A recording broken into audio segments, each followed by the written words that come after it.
Hello YouTube, it's Barbara Jean. Just another word of encouragement today about the wall.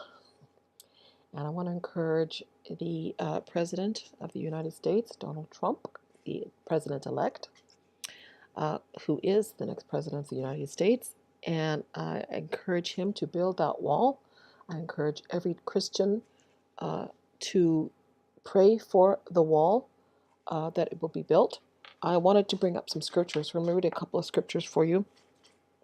I believe that this is an important step in kicking out, and removing the enemy from within. Okay. First of all, I want to read a long passage from Isaiah 62, starting at verse 1. For Zion's sake will I not hold my peace, for Jerusalem's sake I will not rest, until the righteousness thereof go forth as brightness, and the salvation thereof as the lamp that burneth. And the Gentiles shall see thy righteousness, and all the kings thy glory, and thou shalt be called by a new name, which the mouth of the Lord shall name. Thou shalt also be a crown in the glory of the hand of the Lord, and a royal diadem in the hand of thy God. Thou shalt no more be termed forsaken, neither shall thy land any more be termed desolate, but thou shalt be called Hephzibah, and thy land Beulah, for the Lord delighteth in thee, and thy land shall be married. And as a young man marrieth a virgin, so shall thy sons marry thee.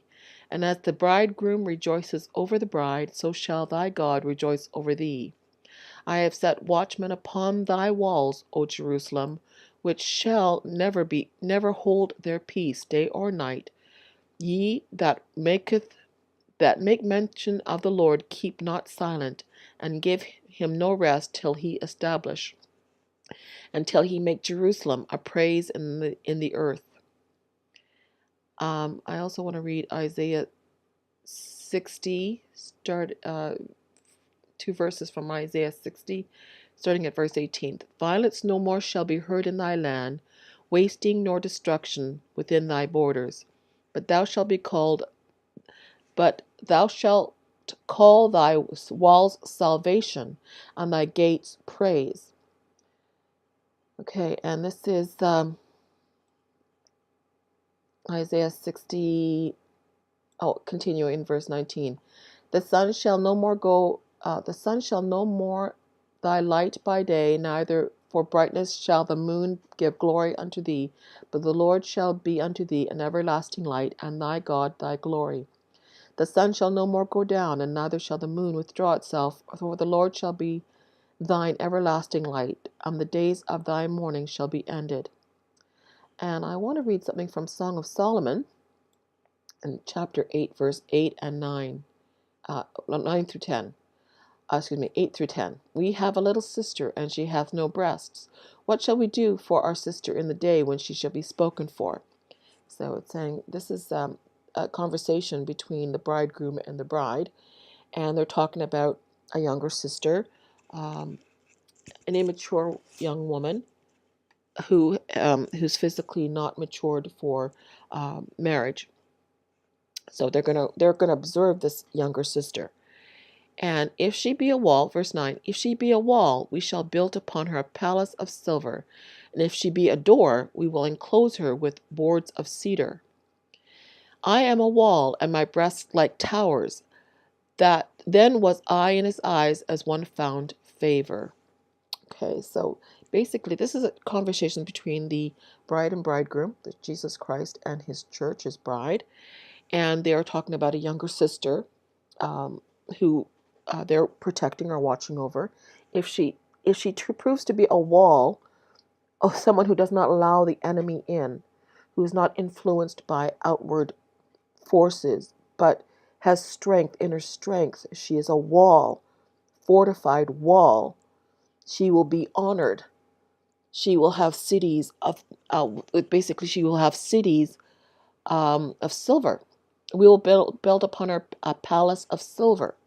So she will be honored if she maintains her steadfastness to keep out the enemy's influence. If she be a door, in other words, if she doesn't know how to do that, if she's immature and allows the enemy in, then they will have to board her up.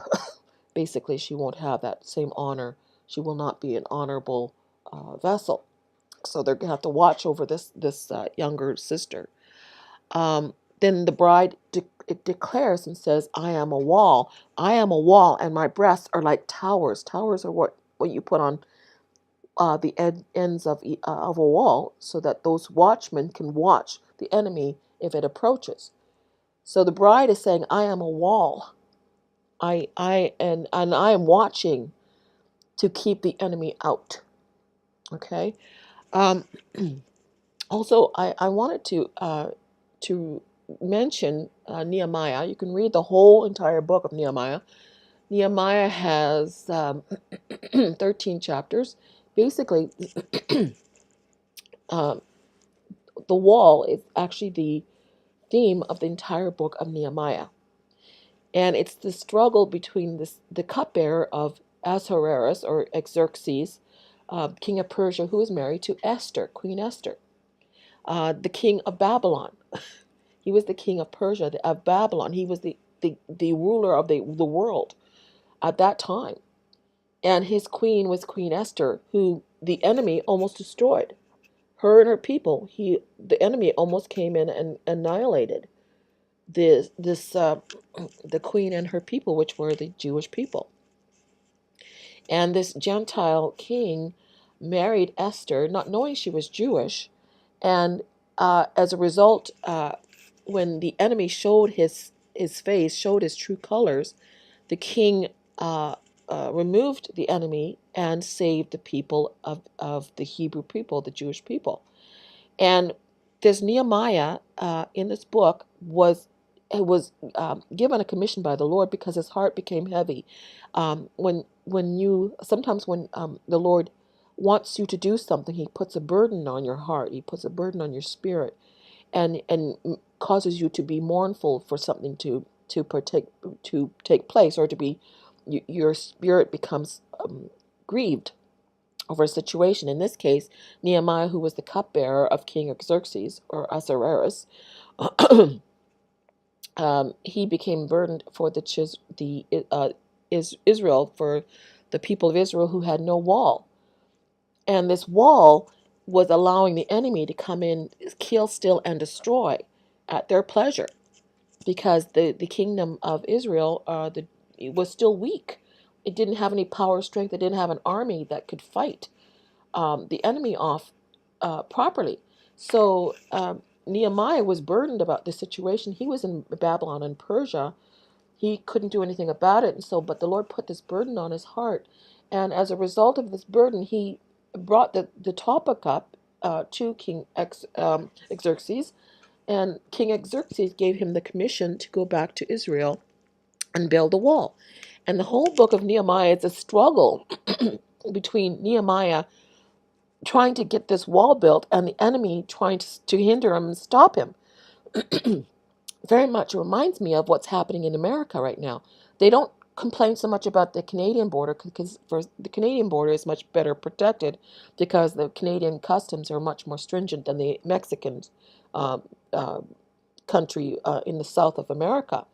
In the southern parts of America, of course, through Mexico, through Nicaragua and Central America and South America, they're just bringing up the drugs and the evil. They're just passing through. They can just run across the border, and they're bringing their corruption with them. And I'm not saying that all Mexicans that are cutting, or those people who are coming through the border, are evil, and that's not what I'm saying. But when you have open borders, you can't distinguish who's good and who's bad.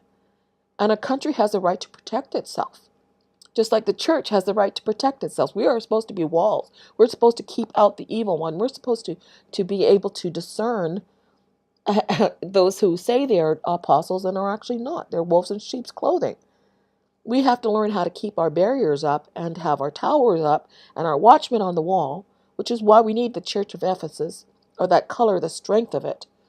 But we don't want that antichrist spirit, that religious antichrist spirit, that that allows the Antichrist in. So the church has learned, and I believe learning, to recognize the enemy, and and but you need your walls, and that's why I'm encouraging, and that's why I'm doing this video right now, to encourage the church to pray for that wall that will protect their southern border. And because, in like I said, read the entire chapter, the book of Nehemiah, and the struggle of this man to build a wall to protect his own country, to protect his people. How the enemy does everything in their power to keep that wall from being built. But Nehemiah in the end wins. And I just wanted to show you this verse here that's really cool. That this is the Queen Esther sitting beside the king in Nehemiah chapter 2, verse 5.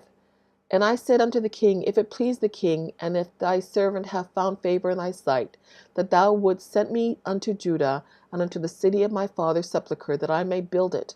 And the king said unto me, the queen also sitting by him, so this is Queen Esther, for how long shall thy journey be, and when wilt thou return? So it pleased the king to send me, and I sent him a time. So here he was given this, and he's given a letter, and he's sent over back to Jerusalem, to Israel, to build the wall. So this is a word of encouragement for the church to be praying, to be a wall, a spiritual wall that knows how to recognize the enemy and to keep the enemy out, but also for a word of encouragement for the new American president to fulfill his promise, to build that wall in order to keep the enemy out, so that they can actually start separating the sheep from the goat. Anyway, that's all I wanted to say, and God bless. Talk to you later.